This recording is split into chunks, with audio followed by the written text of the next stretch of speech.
बुद्ध का आशीर्वाद। गौतम बुद्ध के पास उनका प्रिय शिष्य पूर्ण पहुंचा। बुद्ध ध्यान अवस्था में बैठे थे। पूर्ण के पहुंचने पर उन्होंने आंखें थोड़ी सी खोली और पूर्ण से आने का कारण पूछा। उसने कहा, मैं धर्म प्रचार के लिए जाना चाहता हूँ, आपकी आज्ञा चाहिए। बुद्ध मुस्कुराए और कहा, पूर्ण धर्म की राह पर बहुत मुश्किल है। तुम लोगों को अच्छी बातें बताने जाओगे और लोग तुम पर नाराज होंगे। हो सकता है कि आप शब्द भी कहें। इस पर पूर्ण ने कहा, कोई बात नहीं, मैं यह सोचकर उनकी बातों पर ध्यान नहीं दूंगा कि उन्होंने अपशब्द ही कहे, पिटाई तो नहीं की। बुद्ध बोले, हो सकता है कि लोग हाथ भी उठा दें। पूर्ण ने कहा, तब मैं यह सोचकर क्षमा कर दूंगा कि उन्होंने मुझ पर शस्त्रों से प्रहार नहीं किया। बुद्ध बोले, हे पूर्ण, हो सकता है कि कुछ लोग तुम पर शस्त्रों का भी उपयोग करें। पूर्ण ने उत्तर दिया, तब मैं यह सोचकर उनके प्रति कोई प्रतिकार की भावना नहीं रखूंगा कि उन्होंने मुझे मारा, पर जान से तो नहीं मारा, मुझे जीवित छोड़ दिया। बुद्ध ने फिर कहा, और यदि तुम्हारे प्राण ही ले लिए? तब पूर्ण ने सिर झुका कर कहा, तब मैं उनका आभारी रहूंगा कि उन्होंने धर्म के मार्ग पर मेरे प्राणों का उत्सर्ग करने में मेरी सहायता की। मैं उनके प्रति कृतज्ञ रहूंगा। तब बुद्ध ने आंखें खोली और आशीर्वाद देकर अनुमति दी तथा पूर्ण से कहा, अब तुम धर्म प्रचार करने के पात्र हो। जो किसी में भी कोई दोष ना देखे वही सच्चा है।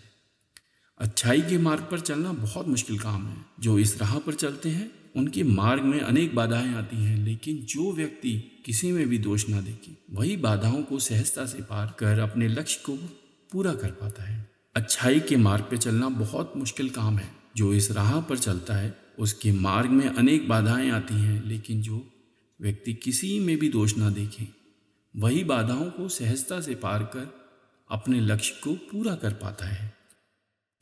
बुद्ध का प्रेम। भगवान बुद्ध जब वन से गुजर रहे थे तब एक राक्षसी हाथ में तलवार लेकर प्रकट हुई और कहा, अरे बुद्ध, आज तुम्हारे प्रेम को मेरी घृणा के सामने झुकना ही पड़ेगा। आज तुम्हारे जीवन का अंतिम दिन है।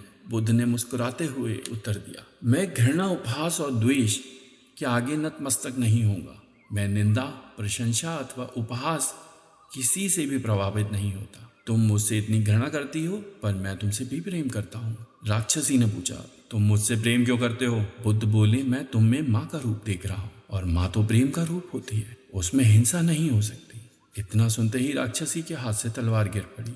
हे बुद्ध, तुम धन्य हो। इतना कहते ही यह देवी में बदल गई और अंतर्धान हो गई। दरअसल जो लोग दूसरों से द्वेष करते हैं, अंत में एक दिन घृणा उन्हें नष्ट कर देती है। घृणा से घिरे हुए लोगों को एक दिन घृणा ली डूबती है। प्रेम सत्य के आवरण से ढका होता है। सत्य से जुड़ा हुआ व्यक्ति सदैव आनंद में जीता है। सत्य को केवल अपने तक सीमित मत रखो, उसे अपने कर्मों में ढालना होगा।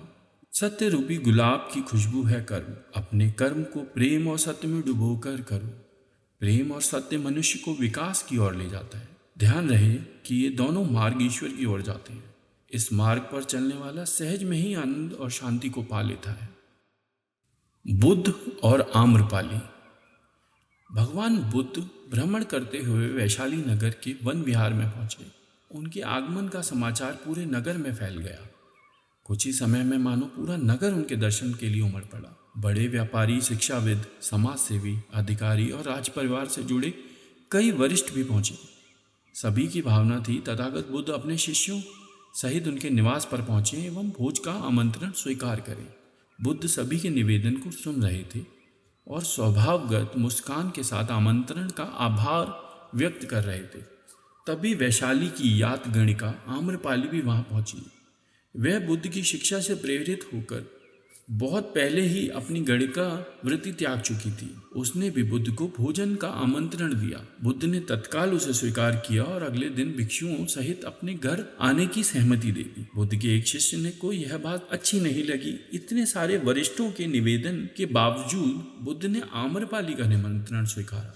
शिष्य की दृष्टि में आम्रपाली गणिका होने से घृणित कर्म से जुड़ी रही थी। जब सभी लोग चले गए तब शिष्य ने पूछा, भगवान, इतने लोगों ने आपको न्योता दिया, फिर भी आपने आम्रपाली का ही आमंत्रण क्यों स्वीकारा? बुद्ध ने कहा, माना वह गणिका थी, लेकिन पश्चाताप की अग्नि में तपकर वह निर्मल हो चुकी है। यदि कोई व्यक्ति इस निर्मलता को प्राप्त कर लेता तो वह उससे भी श्रेष्ठ हो जाता है। जो ऐसे किसी घृणित कर्म में लीन ना रहे हों। ऐसे व्यक्ति का आमंत्रण स्वीकार करने में संकोच नहीं होना चाहिए। कोई व्यक्ति जब तक बुरे कामों में संलग्न रहता है तब तक उससे दूरी रहे तो ठीक है, लेकिन जो बुरे कामों को छोड़ दे उसे स्वीकार करने में संकोच नहीं करना चाहिए। इससे उसकी अच्छाई और बढ़ने की भावना को बल मिलता है। बुद्ध का आदेश। गौतम बुद्ध के जीवन की एक घटना है।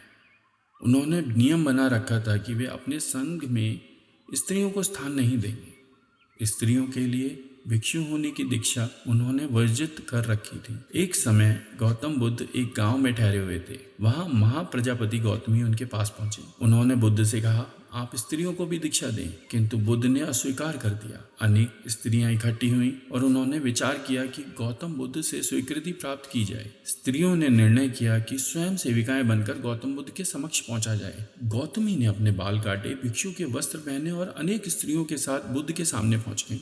उनकी यह मांग थी कि स्त्रियों को भी दीक्षा दी जाए। बुद्ध ने उनकी बात को स्वीकार नहीं किया। स्त्रियां निराश हुई। जब बुद्ध के एक शिष्य आनंद ने स्त्रियों को देखा, उनके पांव सूजे हुए थे, उन पर धूल चढ़ी हुई थी, उनकी आंखों से आंसू बह रहे थे। उन्होंने पूछा, क्या बात है? स्त्रियों ने कहा, बुद्ध उनके धर्म और नियम के अनुसार हमें भिक्षु होने की दीक्षा नहीं दे रहे हैं। जब आनंद ने व्यक्तिगत रूप से बुद्ध से निवेदन किया, बुद्ध को उन्होंने याद दिलाया, इस समय यह सामाजिक मान्यता है कि स्त्रियां मोक्ष की अधिकारी नहीं हैं, पुरुषों के मुकाबले निम्न हैं।